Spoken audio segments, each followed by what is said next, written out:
Pak Prabowo akan menang satu putaran? 14 Februari tahun 2024 nanti, 14 hari lagi ini, saya optimis pemilu pada saat itu sudah melahirkan presiden baru. TKN atau tim Prabowo Gibran sekarang udah mulai panik. Jadi kalau kemudian dia turun begitu, jangan dimaknai sebagai seorang panik karena pingin kampanye itu. Enggak. Muncul gerakan yang penting bukan 02. Oh, ya. Bagaimana menghadapi dan melawan gerakan ini? Kan memang dari awal kan kita udah sadar diri bahwa kita akan dikeroyok. Ketua TKN Prabowo Gibran ini sebetulnya bukan Mas Rosan, Pak Jokowi. tapi Pak Jokowi. Ya.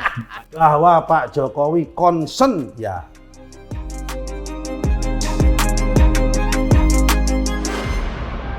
Bertemu kembali dengan Info A1 bersama saya Arifin Asdad dan Saya Ipang Wahid, kita membahas info jalanan dan info langitan, Mas. ya Gus. Ya. Mendekati hari H pemilu, ya Pilpres, ya semakin banyak orang membahas ini Pilpres mau satu putaran atau dua putaran, gitu ya. Ya. Jadi banyak perbincangan.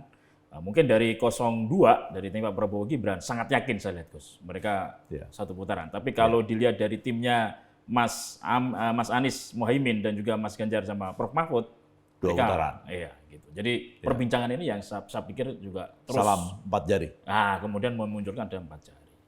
Nah, sebetulnya kita perlu Gus mendatangkan dari Prabowo Gibran. Seyakin apa sih sebetulnya mereka itu untuk satu putaran? Ya. Dan saya malah lebih ingin tahu tuh masalah Pak Jokowi juga. Nah, apakah kemarin makan bakso di Magelang dengan Pak Prabowo itu adalah upaya untuk menuju satu putaran tersebut? Iya. Nah, dan mungkin selain itu juga kebijakannya beliau loh Gus.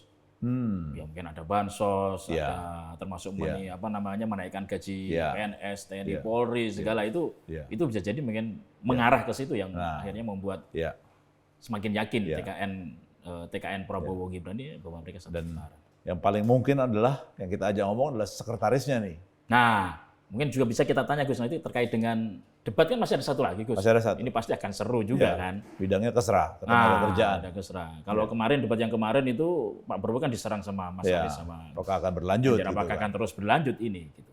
Dan yang terakhir mungkin kita perlu bahas juga Gus dengan tim Pak Prabowo Gibran ini kampanye terakhir Gus tanggal 10 Gus. Oh iya. Saya kira menarik di itu. GBK.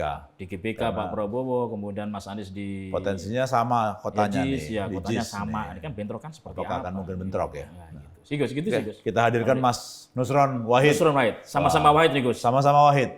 Sama-sama ideologisnya tapi biologisnya tidak. Biologisnya beda ya. Nah, ini sudah datang nih beliau nih Mas Kiai Nusron. Wah. Oke, silakan. Assalamualaikum. Waalaikumsalam. Warahmatullahi wabarakatuh. Gimana Gus Ipang? Alhamdulillah apa ya Mas. Kantongnya 4 sekarang. Ya, untuk mempersiapkan diri. Ngantongin suara maksudnya. Iya. Segala penjuru angin itu. Ya. Dulu waktu Jokowi, mendukung Jokowi berapa kantong? Kantongnya 1. Oh gitu. Karena suaranya 1 sumber. Oh gitu. Kalau sekarang 4 ini karena banyak sumber. Banyak sumber suaranya. Suara loh tapi. Oh. Gus, ini saudaraan. Wah ini saudara dari lama ini. Oh, sama-sama Wahid soalnya. Sama-sama Wahid. Saudara ideologis. Oh ideologis. Tapi Wahidnya nggak ada Tapi keterkaitan. tidak biologis. Oh. Saya yang asli karena saya nama lengkap. Oh. Kalau dulu nama mbahnya kan. Iya betul. Saya kenal sama Mas Rus juga udah lama Gus, karena dapil saya ini.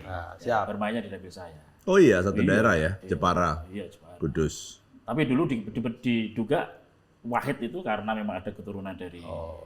Beliau ini lebih mirip dengan Gus Dur daripada saya. Aspek anunya. Humor. Tembem wajah. Oh, tembem wajah. Ya. Itu humoris juga. Oh iya. Ini Jadi apa yang perlu kita bahas dengan Mas Rusron ini, Gus? tergantung apa yang mau kita tanyakan kepada beliau ini. Ini terlalu banyak informasi yang dipegang ini. Mas Rusron ini sekarang sekretaris TKN Prabowo. Siap. Prabowo Gibran. Ya betul. Ya. Wakil Ketua Umum Partai Golkar. Wakil Ketua Umum Partai Golkar. Ya. Artinya sangat dekat dengan Erlangga. Orang kepercayaan Pak Erlangga. Oh, tangan kanan ya. Wah, tangan kanan dan kiri merangkap ini dua-duanya. Dan sekarang harusnya sangat dekat dengan Prabowo. Wah. Kalau nggak dipercayakan nggak dikirim ke TKN dong. Posisinya sekretaris lagi, sekjen lagi. Siap. Jadi kita mulai Gus ya. Tapi Silakan. lebih dipercaya sama Pak Arifin lebih enak. Bisa duduk di sini, bisa dimuat gitu. Kalau nggak dipercayakan kita nggak pernah dimuat kumparan. Nah, Pemberitaan Nusron luar biasa banyak. Mas Nusron ini. Newsmaker ini. Hah? Newsmaker. Tapi kemarin sibuk sekali. Sepertinya kemarin ya. Waktu di mana? Enggak, kemarin katanya ikut kampanye Pak Semarang, Prabowo. Semarang katanya itu berapa puluh ribu orang katanya datang itu. Ya kalau berdasarkan ini sih memang kami. Ya kan apa namanya Jawa Tengah itu kan kandangnya teman-teman PDIP dan basisnya Pak Ganjar. Ya teman-teman ingin menumbuhkan moral tinggi saja supaya percaya diri gitu.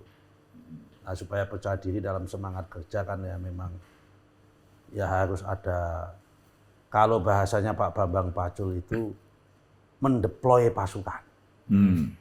Kalau bahasanya Pak Pacul mendeploy pasukan. Pasukan Korea itu. Ya Korea itu kemarin. Itu ada burung hantu, ada pasukan gorong-gorong. Gitu. Ya anggap saja kemarin itu adalah mendeploy pasukan sebelum tanggal 14 Februari. Gitu. Jadi masa itu kemarin berapa tuh yang datang di Semarang itu? Semua peserta itu saya kasih gelang. Gelangnya ada barcode-nya. Canggih ya? Nah, supaya ada gelang barcode-nya sebelum masuk di pintu-pintu tempat kan ada pagar-pagar pintu jalan Ahmad Yani, ada tempat drop off-nya, Jalan Pahlawan ada drop off-nya, di sini ada jalan drop off-nya, itu masing-masing ada scan-nya itu. Nah, scan yang scan itu. Berapa yang terdata? Dari scan yang ke data itu sekitar 112.000. 112.000. Yang terdata, yang masuk ke layar war room kita yang terscan. Ini terbanyak selama kampanye Pak Prabowo atau? Enggak lah, masih banyak lagi. Tapi kan saya saksikan di lapangan, kayak Pak Ipang kan datang. Menyaksikan banyak yang nggak pakai gelang juga banyak. Iya. Pak Ipang datang sebagai apa? Lah kan disuruh nyendengan. Oh, info 1 ya? Diutus info 1. Jadi kan banyak yang nggak pakai gelang kan banyak. Iya. Jadi artinya yang pakai gelang saja itu 112.000. Lah. Tapi memang panjang, Mas. Jadi kemarin itu saya amati dari titik pertama itu ada hampir 1 kilometer ya, Mas ya? Ya sini 1 kilo, sini 1 kilo, silo. Ada kan simpang 5 kan? Iya. Berarti kan Nggak karnavalnya sendiri itu loh. Kan dari satu titik. 1,2. 1,2 kilo. 2 kilo. Dan Tapi penuh yang memang. jelas kemarin itu kan simpang 5 ada 5 itu kan. Sini 1 kilo, sini 1 kilo, sini 1 kilo, kata-kata 1 kilo semua lapangan itu penuh. Masa itu datang sukarela atau bayaran itu? Iya, yang jelas masa itu adalah kader. Betul-betul pendukung Pak Prabowo. Ya, benar-benar pendukung Pak Prabowo, kader Gerindra, kader partai pendukung, partai pengusung, partai pendukung. Dari partainya udah 9. Kenapa dipilih Semarang? Ya, karena pertama aksesnya lebih paling tengah. Ya. Ya kan, yang kedua, jujur aja kalau kita milih di Solo takut bentrokan. Oh. Karena kalau masuk ke Solo itu pasti yang dari Pantura lewat Boyolali. Yang dari Grobogan lewat Boyolali. Nah, Ya. kan habis ada insiden di Boyolali. Oh, menghindari itu. Kita menghindari itu. Tapi Semarang itu kemarin itu adalah sebagai kita bisa melihat secara keseluruhan Jawa Tengah atau seperti apa? Kemarin yang datang itu sebetulnya yang dari selatan nggak banyak. Kebanyakan itu hanya dari Pantura ya. utara. Lebih paling banyak ya utara timur sama utara barat. Masa itu paling jauh itu kalau yang dari barat sampai Batang. Oh, Batang sampai. Batang. Yang dari utara itu ya paling jauh dari Jepara. Woropati lah ya. Pati. Woropati. Kemudian ada Bluro, Rembang tapi nggak banyak. Tapi Kendal paling banyak gitu ya memang Kendal, Kota Semarang, Kabupaten Semarang, kemudian Kabupaten Demak, Grobogan yang daerah Gubuk, daerah sini Kudus, yang daerah ini gitu. Itu banyak. Saya dengar karnaval kemarin di Semarang itu upaya untuk menggerogoti kandang banteng, betul nggak? Enggak. Kita nggak bermaksud menggerogotin kandangnya siapapun. Kita nggak mau mencari suara partai lain. Kita nggak mau mencari suara yang orang sudah mendukung orang lain, enggak. Kita mencari suara rakyat. Jadi suara rakyatnya kita cari. Ya, cuma kita kadang kan nggak tahu kalau kebetulan suara rakyat itu sebelumnya sudah menjadi suaranya PDIP atau suaranya siapa kita ya suara rakyat yang kita cari. Ini kayak ini pasti habis ketemu salah satu capres ngomongnya muter. Jadi kita tahunya gitu aja kita. Suara rakyat yang kita cari. Tapi sekarang kalau Jawa Tengah, banyak yang bilang kan Jawa Tengah ini adalah termasuk sangat krusial lah ya untuk menentukan pemenang Pilpres. Sekarang sudah berapa sih Jawa Tengah ini dalam hitung-hitungan internal Kalau TKN? gini Mas ya, saya ada survei internal. Kalau surveinya ada 2 survei yang itu dibuat antara tanggal 3 sampai tanggal 9 Januari. Berarti ini tanggal berapa? Ini tanggal 29 Januari, 20 hari yang lalu ya. Itu petanya itu pertama indikator. Indikator itu 40,4. Jawa Tengah ya? Ya. Yang menang? Yang menang Mas Ganjar. Oh, oke. Ya, selisih 3%. Oh, masih. 40,4. Oh. Jadi 1,5, 42,1 atau berapa gitu.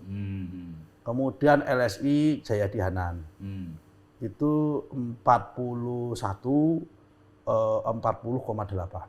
Oh, tipis ya. 41,4, 40,8. Jadi selisihnya 0,6. Kalau di Jayadi Hanan, saya plus minus semua ini dalam margin of error. Iya. Jadi artinya bisa menang, bisa bisa jauh kalah. juga. Sampai hari ini saya nggak berani mengklaim. Saya nggak berani mengklaim bahwa Jawa Tengah bakal menang atau bakal kalah. Saya nggak berani mengklaim. Biasanya Mas Nusron pemberani. Kenapa sekarang nggak berani mengklaim? Dinamis sekali, Mas. Dinamis sekali. Saya masih melihat perkembangan bagaimana aura dan cuaca tanggal 10 Februari. Aura dan cuaca, Gus. Mempengaruhi ya? Ya, Cuaca kebatinan ya? Ya, aura dan cuaca 10 hari, 10 Februari itu kampanye terakhir. Oh, Iya. iya. Mas Ganjar Mas Ganjar di Jawa Tengah nanti. di Jawa 10. Tengah yang itu Bu Mega hadir. Bu Mega hadir. Bu Mega hadir. Karena pemilih PDIP Jawa Tengah itu adalah Soekarnois. Iya. Dan di situ ada perekatnya Bu Mega. Karena itu ya saya Ada P3 juga. ada P3 juga. Saya di situ saya harus realistis. Saya tidak berani mengatakan klaim bahwa kami pasti menang di Jawa Tengah. Saya nggak berani. Kalau bisa menang, alhamdulillah, syukur alhamdulillah, rezeki anak soleh, rezeki orang baik, begitu aja.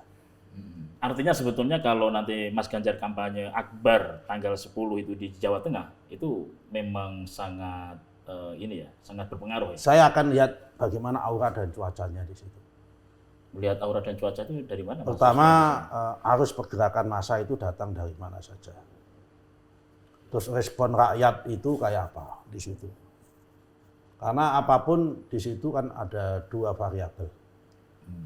Di situ ada variabel PDIP sama variabel Jokowi. Pengaruh Jokowi di Jawa Tengah juga kuat. Pengaruhnya Mega ya? Bu Mega, PDIP secara mesin juga kuat. Mesinnya PDIP harus diakui di Jawa Tengah itu mesin bagus.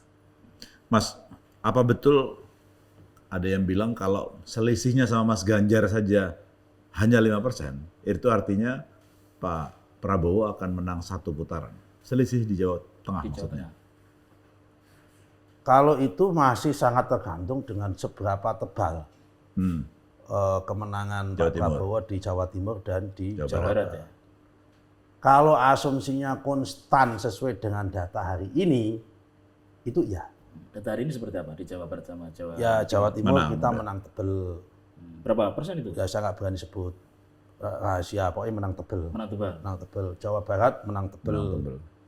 Ya kan meskipun masih harus kerja keras. Karena ada suara yang sedikit volatile, tiap minggu berubah. Terutama di daerah-daerah Pantura urban. Daerah-daerah urban yang migrasi orang Jawanya banyak, seperti daerah Bekasi, Karawang, Indramayu, ini daerah-daerah industri ini, dan itu padat sekali penduduknya, itu pemilihnya sangat volatile. Karena ini majemuk sekali. Utara Jawa ya? Utara Jawa ini. Kalau kita lihat di Bekasi itu sangat volatile sekali. Orang Jawanya banyak, orang Sundanya banyak, orang Betawi banyak, orang Bataknya juga banyak. Yeah. Di situ. HKBP itu paling kuat di situ. Gereja Batak itu. Ya kan, Bekasi, Kabupaten Bekasi itu banyak. Dan biasanya HKBP itu juga kompak biasanya. Jadi ini sangat volatile sekali. di daerah situ. Kalau kita per hari ini bisa mendongkrak dan mempertahankan bahkan mendongkrak suara di kawasan ini, saya yakin itu kata kunci menang tebal di situ. Jadi kota Bekasi, Kabupaten Bekasi, Kerawang, Purwakarta ini daerah industri. Masuk ke sini lagi Subang, Indramayu. Nah, kalau Cirebon itu juga pertarungan keras antara 02 sama 03. Kalau daerah yang mendekati Banten sekarang? Itu pertarungan 02 sama 01. Oh, gitu ya. Ya kan, kemudian di Jakarta ini juga pertarungan 02 sama 01. Mas, saya dengar Jawa Barat itu suaranya Mas Anies naik cukup signifikan. Cukup Apa signifikan, betul? cukup signifikan. Mas Anies harus diakui di Jawa Barat dibanding sebulan yang lalu mengalami kenaikan yang lumayan. Apa yang membuatnya naik? Ya, tidak ada migrasi dari pemilihnya Pak Prabowo, nggak ada. Jadi justru dari nomor 3 yang pindah ke 1. Mungkin. Pertama, migrasi dari pemilihnya 03 ke 01. Yang nomor 2, ada undecided voters, yaitu pemilih-pemilih yang tradisional, yang mungkin masih nunggu istimewa ulama, kayak daerah Sukabumi dan sebagainya itu, kantong-kantong itu, Sukabumi Cianjur, itu lumayan. Tapi anyway, kalau secara nasional, Mas Arifin, Gus Ipang, saya masih optimis. Ya kan, pada tanggal 14 Februari tahun 2024 nanti, 14 hari lagi ini, saya optimis pemilu pada saat itu sudah melahirkan presiden baru di Indonesia, melanjutkan Pak Jokowi, yang menang insya Allah Pak Prabowo. Sehingga saya optimis. Sekretaris TKN harus optimis. Ya, saya optimis tidak ada 2 putaran. Saya optimis. Seberapa optimis? 50 berapa persen? Hitung-hitungan saya kan ini begini ya. Kalau kita lihat tren survei terakhir, itu kan antara 47. Iya. Orang lembaga survei terakhir kan trennya 47 yang terakhir. Ada yang sudah mengatakan 52. Jadi saya buat 47 sampai 52. Itu survei tren terakhir survei. Tapi trennya kan ini naik. Biasanya itu incumbent itu atau yang didukung incumbent itu biasanya trennya turun. Biasanya. Tapi ini benar-benar kejutan dan benar luar biasa Pak Prabowo sama Mas Gibran ini. Trennya naik. Dan itu memang harus diakui bintangnya pemilu kita. Pada pemilu ini kali ini, Pilpres kali ini adalah Samsul. Samsul harus diakui. Samsul maksudnya. Ya, dari 6 orang ini, 3 pasang ini Samsul bintangnya harus diakui. Sekarang bukannya kemarin Pak Prabowo sempat turun ya? Jadi begini Pak ya. Jadi survei terakhir beberapa lembaga survei itu? Enggak. Kita survei nggak pernah turun. Oh. Jangan di survei lembaga apapun kita trennya nggak pernah turun. Laju kenaikannya melambat ya, tapi tetap naik. Yeah. Ya kan, laju kenaik. Jadi begini Pak, ini kan ketika dipasangkan awalnya kan orang underestimate sama Samsul, dikira belimbing sayur lah macam-macam gitu, sehingga diledek di mana-mana, nggak bisa debat, bolong-bolong. Begitu penampilan debat pertama kan, jumping survei, mengejutkan. Dan kemudian tambah mengejutkan lagi ini. Kemudian naik, survei itu langsung naik. Hitungan kita pasca debatnya Wapres itu, kenaikan kita 8%. Dari 40, dari 40 jadi ke 48. Itu pasca debat debat kedua. Cawapres. Ada antara 5 sampai 8% kenaikannya. Ada yang mengatakan naik 8%, ada yang mengatakan naik 5%. Nah, kemudian survei Pak Prabowo habis debat ketiga. Semua blessing pemilih Indonesia itu. Ternyata Pak Prabowo dihajar sama Mas Ganjar sama Mas Anies dengan isu pertahanan dan sebagainya. Ternyata malah naik juga. Sehingga ini trennya naik. Tinggal kita masih ada 2 momentum. Momentum pertama itu adalah debat tanggal 4 nanti. Kemudian momentum kedua adalah kampanye terakhir masing-masing paslon. Nah, ini yang saya takutkan tuh kampanye terakhir. terutama yang paslon 02 dan 01 di Jakarta, karena pada hari yang sama itu sama-sama menggunakan tempat di Jakarta. Jamnya Harinya sama, sama nggak sih? ya? Harinya sama. Jamnya sama. Pak Anies pagi, Saya belum tahu harinya, belum ada sampai hari ini kita belum dipanggil oleh pihak kepolisian untuk kompromi waktu. Kalau kita sudah mengajukan izin kepada pihak kepolisian, aktivitas kita mulai dari jam 12, ya kan habis sholat duhur sampai jam 6, sesuai dengan ketentuan KPU bahwa kampanye harus berakhir pada jam 18. Nah, ini harus ada kompromi. Kalau tidak, Kalau misalnya enggak saya dalam waktu khawatir yang bentrok. sama, Saya khawatir bentrok karena tapi Mas Anies kan di JIS. kan jauh juga tuh. JIS jaraknya. Jakarta itu kalau ini kan semua kita nggak bisa tahu ya berapa animo besar. Lagi-lagi masalah cuaca tadi kan. Ya. Cuaca dan aura pemilih kan tadi. Ini nggak bisa kita luapan orang itu. Orang yang datang dari Jakarta Selatan datang ke JIS pasti lewat dan bisa ketemu dengan Artinya pendukung. ada potensi. Ada potensi. bentrok. Ya. Ada potensi bentrok dan itu bahaya. Kalau nggak segera diantisipasi. Kalau misalnya juga Mas Anies mengajukan jam yang sama, kira-kira kompromi apa yang kira-kira mau bisa dilakukan? Nah, biarkan Pak Polisi yang ngatur. Ya. Kalau menurut saya itu nanti Pak Polisi yang ngatur mengajukan bahwa siapa yang izin duluan.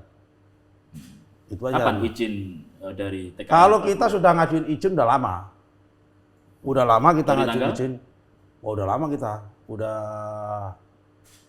sebelum jadwal keluar itu kita udah izin. Udah jelas waktunya. Pokoknya kita udah izin tanggal 10 itu kita ngajuin izin. Tanggal 10. Padahal KPU belum memutuskan. Sebetulnya mengapa milih Jakarta sebagai wajah terakhir, Mas Usman? Ya kalau kita simpel ya, apapun Jakarta ini adalah barometer kekuasaan. Ya. Sentral. Ya kan? Nah, kita kemarin ini hari terakhir itu gimana caranya di Jakarta. Dan ini juga melalui proses perjuangan. Akhirnya kompromi. Harusnya kan pakai zona-zona. Makanya oleh KPU kemudian dibebaskan 3 hari terakhir tanggal 8, 9, 10 tidak pakai Tidak ada zona. pakai zona. Semua boleh memakai. Kayak nanti tanggal 9 kita itu ada potensi bentrok juga. Antara 02, 01 lagi. di mana itu? Yang satu di Surabaya, kita 02, Oh, yang satu di Sidoarjo. di Sidoarjo. Padahal jauh juga ya jaraknya ya. Padahal jaraknya jauh, tapi kan tidak Ya. mungkin ada pendukung 02 yang dari Sidoarjo kan pasti juga akan ketemu juga. Ya. Belum ada kompromi juga. Hari ini belum ada kompromi juga. Ya, ini mau nanya agak berbeda nih. Muncul gerakan yang penting bukan 02. Oh ya, Bagaimana menghadapi dan melawan gerakan ini? bukan 02. Gerakan 4 jari lah. Oh ya kita hadapin lah. Kan memang dari awal kan kita udah sadar diri bahwa kita akan dikeroyok. Ya kan, Kaman ya. kalau kita ini yakin, semangat kita dari awal kan pingin menang dalam 1 putaran.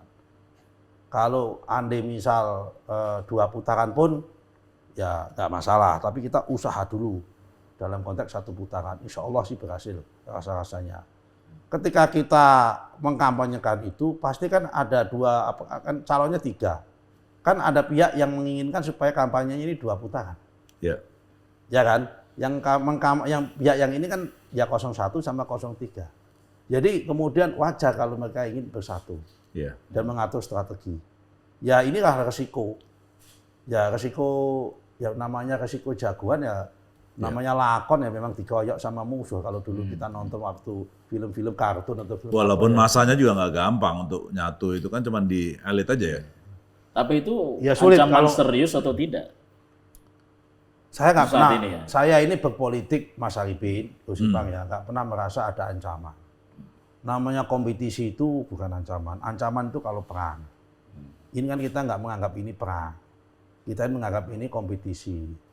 Ya yang namanya kompetisi ya sudahlah, masing-masing punya target, masing-masing punya titik poin. Yang penting kita berlomba-lomba untuk mencapai target sama titik poin kita. Jadi ini kan bukan perang gitu loh. Ibarat lari itu, saya punya target, pingin lari mencapai jarak 10 km itu dalam waktu 1 jam. Ya sudah, dalam waktu 1 jam itu kita titik. Yang lain pasti akan berusaha mengganggu supaya lebih dari 1 jam. Nah, cara mengganggunya apa? Ya mungkin jalannya diguyur air, kemudian jalannya dikasih portal supaya waktu saya habis untuk membuka portal lagi atau saya minimal ada waktu untuk melompati portal itu, ibaratnya begitu aja. Tapi saya tidak pernah menganggap ini ada tantangan. Biasa namanya kompetisi itu. Ya. Mas Susron, ya TKN harus yakin ya satu putaran. Siap. Tapi beberapa kalau dilihat dari berbagai banyak komentar ya termasuk di media sosial, ya banyak yang meragukan akan satu putaran. Ya, apalagi ada yang bilang bahwa TKN atau tim Prabowo Gibran sekarang udah mulai panik. Dan nggak ada kepanikan di situ. Panik ya? Ya panik karena tidak bisa satu putaran. Enggak lah, kalau panik kita nggak ada kepanikan, itu nggak ada. Kita optimis kok. Ya kan? Salah satu bukti kepanikan itu adalah keterlibatan Pak Presiden Jokowi dalam berbagai macam kampanye Pak Prabowo sebetulnya. Walaupun tidak disebut sebagai kampanye secara formal ya. Nah, begitu katanya. Begitu Raja udah mulai banyak bergerak, artinya bahwa itu adalah mulai ada kepanikan. Apa tanggapan Mas Susron? Itu kan kalau papan catur. Papan catur kan kompetisi juga. Iya, papan catur begitu. Tapi kalau ini politik, Raja ini dalam game politik ini kan beliau ini sebagai kepala negara dan kepala pemerintahan menjalankan tugas. Kan kita sama-sama paham. Yang namanya Pak Jokowi itu dari dulu memang hobinya itu keliling, gerak. Mungkin Pak Jokowi ini keliling itu kalau dihitung mulai tahun 2014 selama 10 tahun.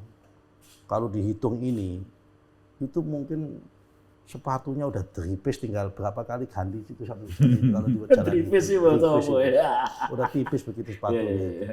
Karena memang beliau hobinya itu. Berbeda, mohon maaf ya, sama bapak-bapak presiden sebelumnya. Kan masing-masing punya style. Pak Presiden kita ini memang hobinya itu keluar istana. Kalau presiden sebelumnya, contoh, tanpa bermaksud membandingkan, ini mohon maaf, Pak SBY, hobinya memang pidato dari istana.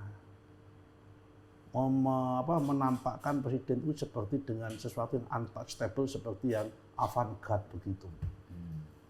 Dan memang itu menjadi anggun dan legendaris. Karena dengan kata-katanya itu luar biasa beliau. Tapi kan lagi-lagi Pak, likulli zamanin mahalun, walikulli mahalin zamanun. Setiap masa ada tokohnya, setiap tokoh ada gayanya masing-masing. Lah gayanya Pak Jokowi ini ada pilpres, nggak ada pilpres. Ini Pak Ipang ini yang dekat sama Pak Jokowi. Ya kan, secara ini komunikasi memang dari dulu kan memang hobinya keluar istana. Ya kan, Bapak kan pempret tanya itu wartawan yang ngepost di istana, yang ngikutin beliau presiden manapun. Berapa banyak presiden? Jangan-jangan di kumparan ini pun ngeluarin duit untuk kunjungan liputan ke luar kota dampingi presiden. Itu dibandingkan ini kan Presiden Jokowi ini paling banyak ngeluarin duit dibandingkan presiden sebelumnya. Ya kan? Karena ngikutin terus kayak gitu. Saya kan bekas wartawan juga, jadi paham ke keluar kota kan dapat itu harus diakui. Itu harus diakui bahwa Pak Presiden Jokowi ini memang lebih banyak ke lapangan. Jadi kalau kemudian dia turun begitu, jangan dimaknai sebagai seorang panik karena pingin kampanye itu. Enggak. Hobi. Memang sudah hobi itu. Tapi ya saat ini ya dari TKN Prabowo memang sudah merasa kan bahwa Jokowi memang berada di balik Pak Prabowo kan, di balik atau gimana?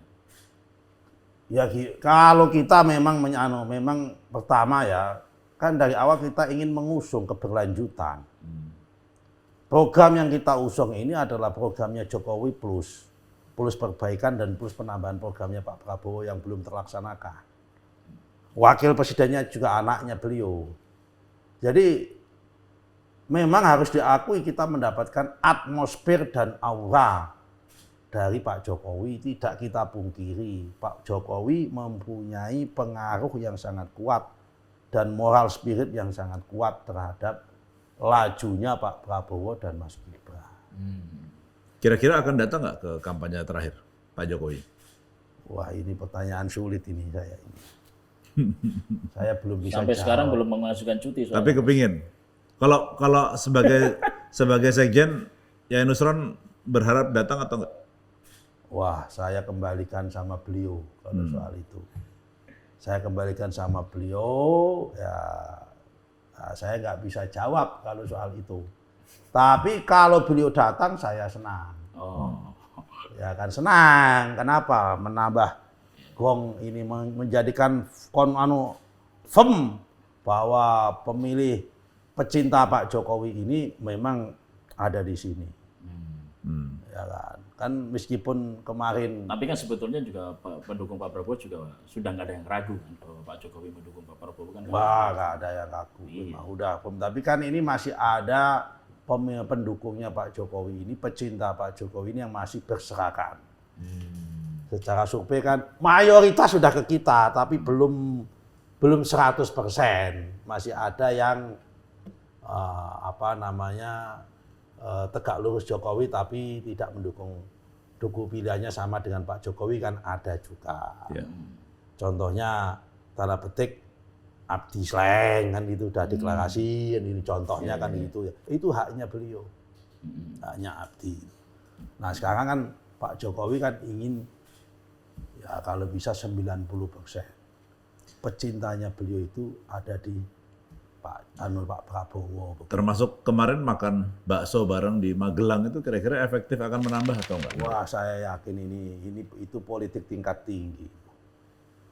Makanya politik bakso sama politik makan ini tingkat tinggi gitu. Itu orang Jawa ini. Orang Jawa itu kan tahu sendiri, Pak. Pak Arifin kan orang Jawa. Amin kan orang Jawa. Orang Jawa itu kalau sudah diajak makan bersama itu kan udah tingkat paling tinggi. Sekarang coba lihat. Rembukan apa yang tidak ada dengan makan orang Jawa? Ngelamar anak pakai makan. Rembukan beli tanah pakai makan. Ya kan semua. Kalau sudah dengan makan berdua, itu tingkat diplomasi paling tinggi. Tapi kan sebetulnya Pak Jokowi sama Pak Prabowo itu kan makan berdua kan sudah biasa. Kan sebelum yang kemarin di Jogja apa di Magelang? Ya, tapi kalau makan berdua ya Pak beda Pak. Loh, kemarin makan berdua loh di waktu itu di restoran mahal itu ya. Kalau ini merakyat lah ya kan. Ini bakso. merakyat itu. Bakso. Wah, itu kode bukan? Ya, ini diplomasi tingkat tinggi itu. Itu sinyal kepada rakyat. Makannya bakso Di Magelang. di Magelang. Sementara sebelumnya ada yang pidato. Aku nak mantu tukang bakso ra gelem, ada yang ngomong gitu dulu. Kan dulu. Ngeri ya? Ngeri. Ya, ini diplomasi tingkat tinggi nih. Nah, ngomong Jokowi nih, Ya, Mas siap. Nusron ya. Ya. Jadi kalau yang disebut tadi karena tadi Mas Nusron bilang bahwa elektabilitasnya Prabowo Gibran naik, itu lebih faktor Gibrannya atau sebetulnya lebih faktor Jokowinya? Sebetulnya. Ya semuanya. Semuanya. Jadi saling mengisi. saling mengisi, saling mendukung ya. Mas Gibran itu oke loh. Anak muda oke. Ya, tapi pasti lebih oke Pak Jokowi lah daripada Gibran. Ya kan masalah waktu saja itu. Ya untuk saat ini maksudnya. Iya, masalah waktu saja. Pak Jokowi, Mas Gibran tuh saya dampingi, lihat tuh oke loh penampilannya kepada masyarakat. Oke. Gagasan oke, ini oke. Dan plus satu yang ini, yang yang tidak dimiliki oleh kandidat yang lain.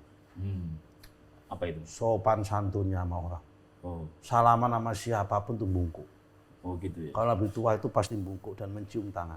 Bukannya kemarin malah dikecam gara-gara tidak Yang begini-begini tuh. Wah, ini kan gaya guyonan orang Jawa. Kayak kalau saya ngeledek, ini kan biasa begitu. Tapi kan selesai acara coba lihat. Langsung cium tangan. Nah kalau Mas Gibran tuh niat mau merendahkan atau melecehkan atau Profesor Mahfud MD, orang yang sangat saya hormati, kan nggak mungkin selesai acara cium tangan begitu. Tapi kan politisi suka begitu. Loh kok begitu? Ini kan masalah gestur kan yang Pak Arifin maksud kan? Iya. Gestur itu kan kita sama-sama orang Jawa itu kan kalau orang Jawa kan nggak mungkin ngomong itu dengan cara verbal. Kok gini gitu kan? Kan gini gitu aja biasa lah kayak gitu. Jangan-jangan Tapi ada yang diajari sama Kiai Nusron ini. Enggak, saya nggak ngajarin. Tapi aku memaknainya aja. Memaknai sebagai orang Jawa memang begitu, gaya bisa itu biasa gitu. tapi ada yang belum move on dari debat itu sampai sekarang kan. Ya, ada saudaranya beliau. Mas Imin masih belum. Oh, iya. Saudaranya beliau. Dengan saudara juga kan? Dia Senior. Iya, sama PMII. Senior saya. Ya kan yang lantik saya dulu beliau di PMII. Oh gitu. Ya, tapi saudara beliau sepupunya beliau kan. Keluarga besar di Nanyar.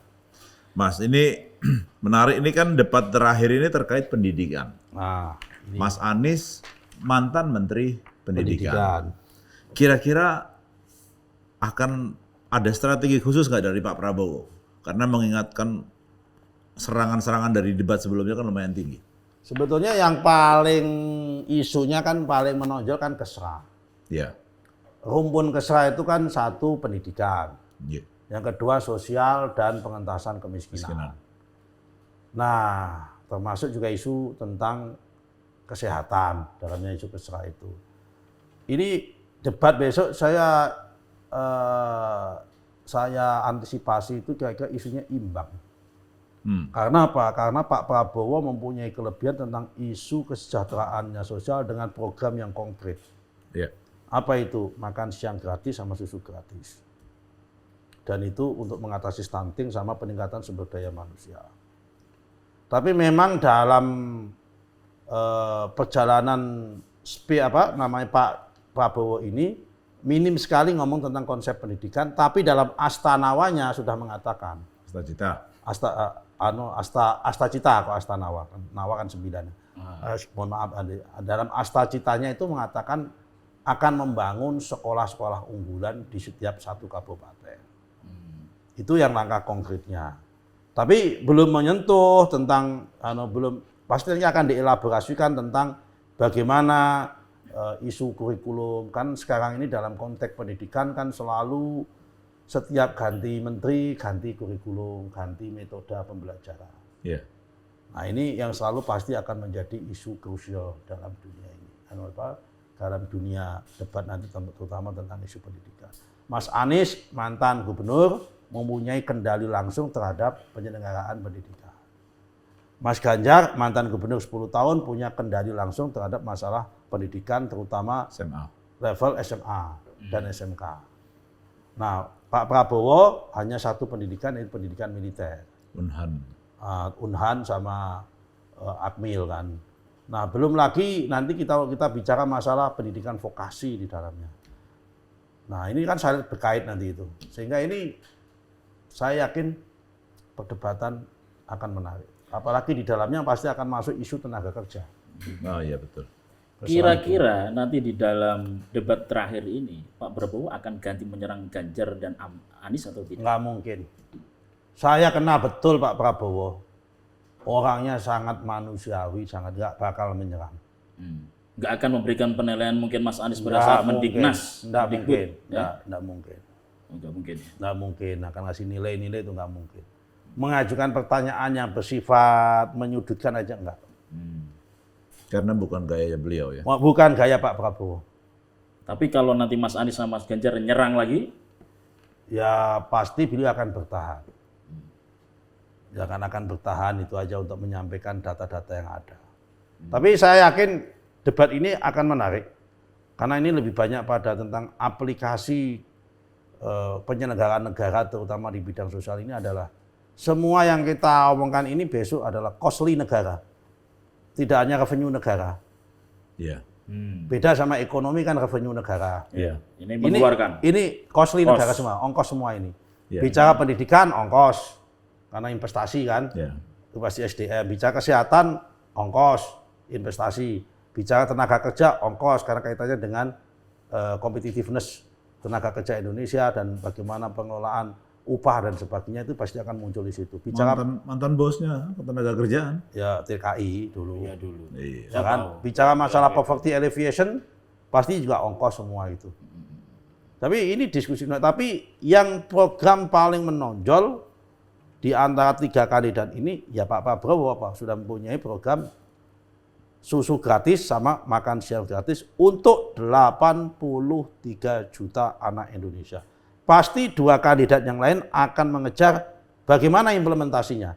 Sumber duit dari mana, polanya bagaimana, pasti itu akan dikejar. Apalagi dibilang susu masih impor. Susunya, kan udah dijawab kalau itu, susunya nggak boleh impor. Caranya Tapi sapi indukannya diimpor untuk mencapai angka 40 juta liter, kiloliter, ya kan? Kan kalau dihitung-hitung kan 40 juta kiloliter. Sekarang ini total produksi susu kita 4,4 juta. Sehingga ada 100 kali lipat. Sehingga kita ini masih harus impor kebutuhan susu nanti kekurangannya itu 36 juta kiloliter. Nah, itu dibutuhkan 3 juta sapi induk. Nah, 3 juta sapi induk itu akan diimpor dulu 1,5 juta. Kan sapinya itu induknya dengan asumsi satu induk melahirkan 2. Nah, kemudian ini jadi reproduksi ini. Jadi bukan impornya yang susunya kita impor, karena sampai hari ini kita memang masih impor susu itu untuk kebutuhan keju dan kebutuhan yang lain itu 250.000 ton liter. Mas, ini pertanyaan terakhir nih, waktunya nggak kerasa sudah habis. Ini kan tokoh sentral di TKN, salah satunya adalah beliau nih, Yai Nusron nih. Kira-kira ditawarkan posisi apa nanti sebagai menteri, Mas? Jujur, Mas, saya ini jadi sekretaris TKN menganggapnya saya penugasan partai. Dan sampai hari ini saya tidak ada pembicaraan apapun mengenai itu kepada Pak Prabowo maupun kepada Ketua Umum kami, Pak Erlangga. Kami punya prinsip tugas apapun harus saya laksanakan. Kalau kami punya prinsip, kami tidak mau menagih. Orang Jawa itu nggak boleh minta berkat. Orang Jawa, kita ini orang Jawa. Yang ada adalah kita ditugas suruh rewang ya, ibarat mantu dulu kan ada rewang itu kan, ya kita rewang. Kita bantu. Kalau ngarep berkat boleh? Enggak juga. Gotong royong. Pokoknya kalau dikasih berkat, dikasih amanat, tugas apapun kita jalani. Tapi orang Jawa itu pantangan, nggak boleh minta jabatan, tapi nggak boleh menghindari amanah kalau ada jabatan. Apapun jabatan itu. Karena kita kalau menolak jabatan, itu nanti ke depan akan kehilangan kepercayaan dari jabatan itu. Nggak boleh. Jadi saya minta posisinya, minta enggak. Kalau dikasih amanah kita jalankan. Jadi nggak benar itu yang bilang bahwa, wah nanti kalau Prabowo menang, Mas Nusron tinggal pilih aja tuh jabatan menterinya. Dia bilang gitu, tinggal pilih katanya. Wah, itu negara apa, negara kan nggak begitu. Pak Prabowo kan juga pasti akan memilih orang yang profesional, capable, second kabinet. Kan orang kayak saya ini kan nggak mungkin tiba-tiba disuruh jadi menteri keuangan, habis uangnya. Go kampanye. Kos terus saya. Iya, kayak gitu. Udahlah, kalau semua kita serahkan sama para pengambil keputusan. Kita ini levelnya masih level pekerja, Mas, belum pengambil keputusan. Di atas kita ada Ketua Umum Golkar, ada Pak Presiden, ya kan. Kalau diusulkan Pak Presiden, ya Ketua Umum mengusulkan, ya masih ada pintu lagi Pak Presiden. Yang penting kita kerja, amanat ini kita jalankan sebaik-baiknya, lebih pada seorang patriot, satria. Kita jalankan amanat ini dengan tanggung jawab. Level pekerja, cocoknya jadi Menteri Tenaga Kerja. Ada pengalaman. Ketua BNP 2 TKI dulu kan. Ada yang bilang bahwa Ketua TKN Prabowo Gibran ini sebetulnya bukan Mas Rosan, bukan Pak Jokowi. Tapi Pak Jokowi. Ya. Anggapannya Mas Rosan gimana ini? Bener apa enggak gitu sebetulnya? Ya enggak lah, yang kita cek yang ada di KPU yang didaftarkan siapa. Bahwa Pak Jokowi concern, ya. Saya nggak usah mau tutup-tutupi, Pak Jokowi concern, ya. Apa definisi concern itu? Ya perhatian sama kita. Perhatian itu, ya namanya juga perhatian begitu. Tapi sampai hari ini Pak Jokowi tidak memerintahkan sama aparatur negara untuk mendukung kita, nggak ada. Dan sampai hari ini belum ada aparatur negara yang merapat ke kita, juga belum ada. Standar masih. Kita justru pingin aparatur negara itu baik sipil, tentara maupun polisi itu on the track tugasnya masing-masing. Tapi kalau soal misalnya bansos ya, yang kemudian PLT katanya mau dicairkan Februari untuk 3 bulan nanti dirapel ya, dicairkan Februari, bantuan beras dan lain-lain itu Mas, itu menguntungkan Prabowo Gibran ya. Gini. Itu jangan suudzon. Yang namanya bansos beras itu akibat El Nino kita hitung dulu. MT1 ya Mas, biasanya panen MC1 itu akhir Februari sama awal Maret. Ini MT1. Masa tanam MT itu. Masa tanam 1. Panennya itu biasanya akhir Februari sama awal Maret. Karena akibat ada El Nino, ya kan, pada MT3 dan MT2 tahun lalu, itu kan jelek. Sehingga Indonesia itu kan tahun ini, selama 10 tahun terakhir ini kan kita nggak pernah impor beras. Baru tahun ini akibat ada El Nino kita impor 1,1 juta beras untuk cadangan ini. Titik krusial orang itu adalah di bulan November, ya kan, Desember, Januari, Februari sama Februari. Kenapa? Orang lagi tanam nggak ada beras, stok udah nggak ada. Nah, akibat El Nino ini kalau mau menggelontorkan bansos beras di awal Maret atau akhir Februari nggak ada artinya karena beras sudah ada panen. Jadi mengisi kekosongan. Mengisi kekosongan memang. Nah, itu efektifnya adalah November, Desember, Januari ini. Sama awal Februari sampai pertengahan Februari itu. Ini masalah durasi kebutuhan. Lah, saya tidak ngerti rancang bangun soal bansos ini, ya kan? Rancang bangun soal bansos ini tidak korelasi dengan rancang bangun jadwal pemilu. Karena jadwal pemilu itu kan dibuat 2 tahun yang lalu oleh KPU. Yang pada tahun 2 tahun yang lalu itu tidak ada asumsi El Nino.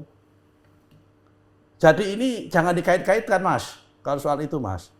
Masalah penjadwalan itu. Kalau masalah pembagian bansosnya, karena saya pengalaman di DPR itu, saya ini di DPR 20 tahun Mas. Jadi kata apal saya sampai lekuk-lekuknya itu soal kebagian ini. Ini memang timing. Kerasan banget jadi anggota DPR. Ya bukan kasar, memang enak masalahnya.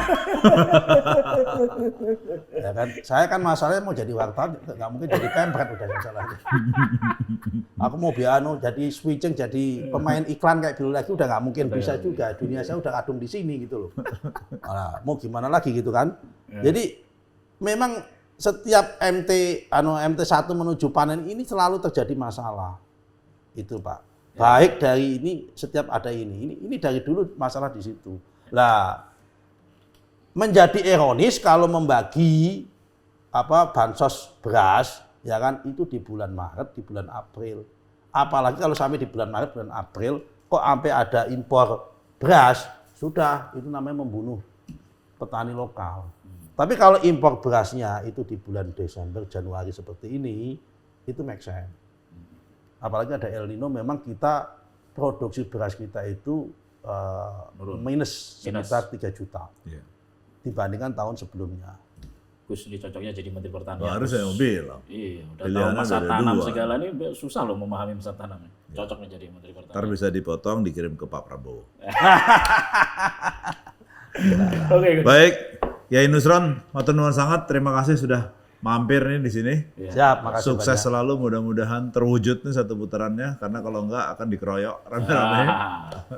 Semoga dimudahkan. Ada satu lagi Mas, yang saya itu berdoa supaya ini. Berdoanya pakai amin nggak nih? Pakai amin ya nggak apa-apa. Ya kan, supaya bisa satu putaran itu. Bulan depan ini, bulan Maret itu, puasa. Oh iya. Supaya, 11 ya? Iya, supaya umat khusyuk. Islam itu khusyuk lah. Ya. Masa lagi-lagi khataman Quran masuk WA lagi copas itu. Iya. Nah itu aja salah satu doa saya kenapa harus. Bukannya kita udah dewasa dalam berpolitik. Ya dewasa tapi tetap aja namanya sosmed itu tidak bisa dikontrol. Ya dewasa bagi kalangan tertentu. Ya. Oke. Siap, terima kasih banyak. Terima kasih. Sukses. Telah hadir. Yuk, terima kasih. Aduh, ini.